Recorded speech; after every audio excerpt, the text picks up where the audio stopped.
TP. Chandrasekharan വധക്കേസിലെ നിർണായക ഹൈക്കോടതി വിധി ഇന്ന് ശിക്ഷ റദ്ദാക്കണമെന്നാണ് പ്രതികളുടെ ആവശ്യം.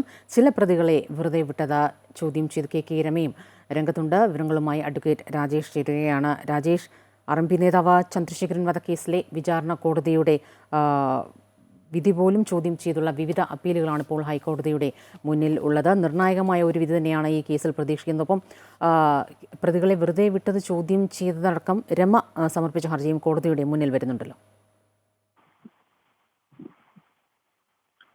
സ്വപ്ന, ഇന്ന് നിർണായകമായ വിധി ഹൈക്കോടതി പ്രഖ്യാപിക്കുമെന്നാണ് പ്രതീക്ഷിക്കുന്നത്.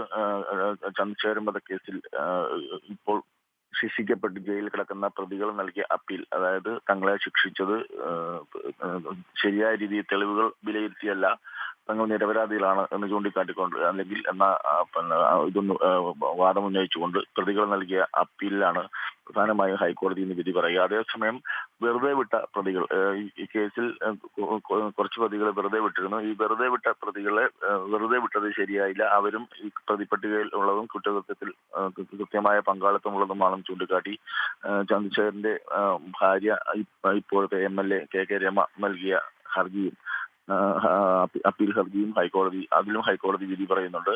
വളരെ നിർണായകമായ ഒരു വിധി തന്നെയാണ്. കാരണം ഇതിൽ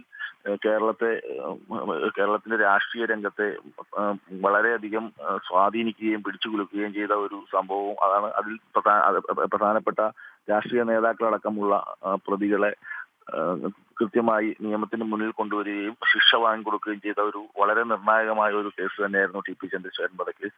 അതുകൊണ്ട് തന്നെ ഈ കേസിലെ അപ്പീൽ ഹർജിയിലെ വിധിയും അതേപോലെ ഹൈക്കോടതി അതിന്റെ തെളിവുകൾ വിലയിരുത്തുന്നതിലും വളരെ പ്രാധാന്യമർഹിക്കുന്ന ഒന്ന് തന്നെയാണ്.